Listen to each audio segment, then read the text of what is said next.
Hi, my name is Enid Barajas, and this is my speech on nonverbal communication through cultures.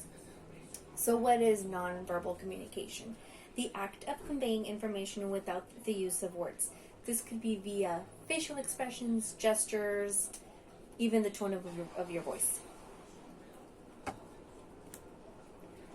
So, why is it important to consider nonverbal communication when it comes to dealing with different cultures? Because interpretations of nonverbal communications can be culturally based.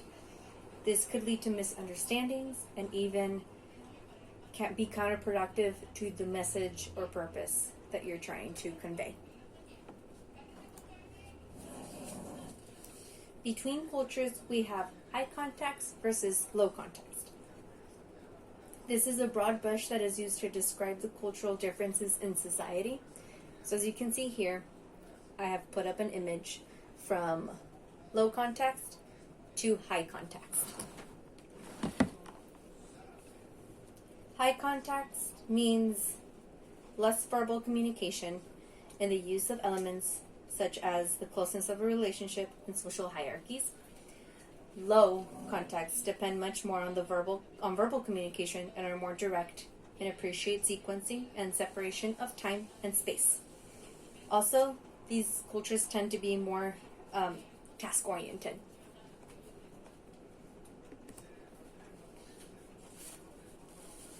So one form of nonverbal communication is physical touch.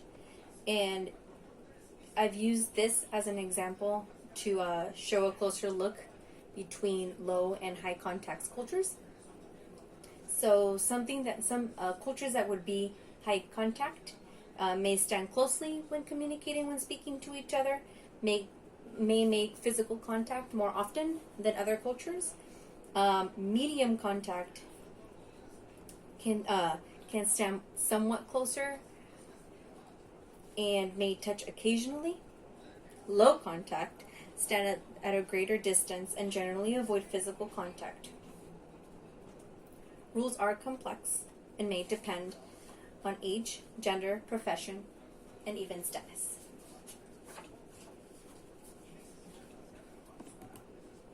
So here we can see examples of physical touch when it comes to greetings. So some cultures might greet with a hug, a kiss, or even 2 kisses on the cheek. Some may just be satisfied with just a firm handshake, a bow, and so forth.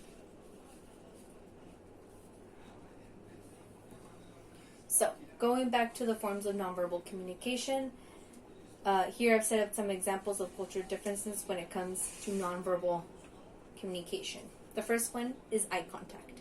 So the meaning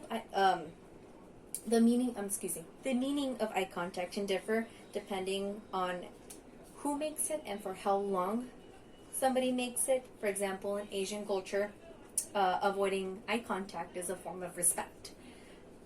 Compared to in Latin America and even North America, where eye contact is greatly appreciated when you're communicating with somebody. In Ghana, which I thought was an interesting fact, in Ghana, a child who looks an adult in the eyes is seen as defiant. The next one would be touch, like we mentioned before. Just like a firm handshake is appropriate and welcomed in cultures such as ours, hugging and kissing on the cheek is viewed as a form of greeting in Latin America and other countries in Europe. Touching a child on the head is seen as highly inappropriate in cultures such as the Asian culture.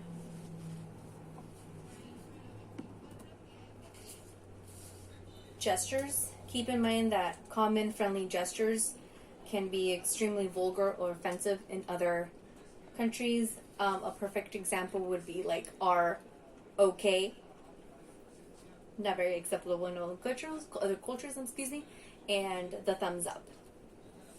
Might not even be vulgar, but it might mean something completely different. Therefore, your message is completely off.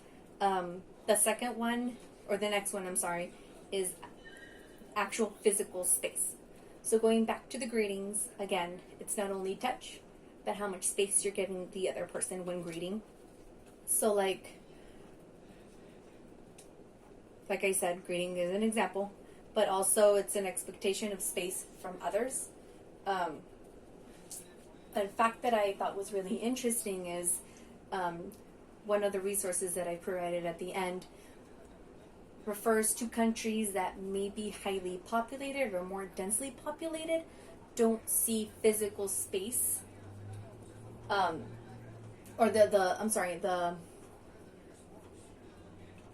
less of physical space as something that's awkward as maybe another culture that is not as highly densely populated. For example, like a push or a shove might not be as awkwardly seen as somebody that maybe in another culture, somebody pushes you or you're too close.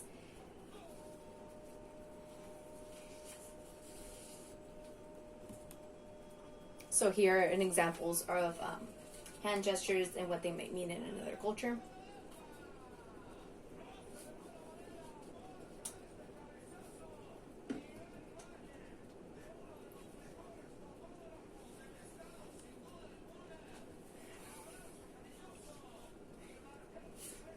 So why is this important to me?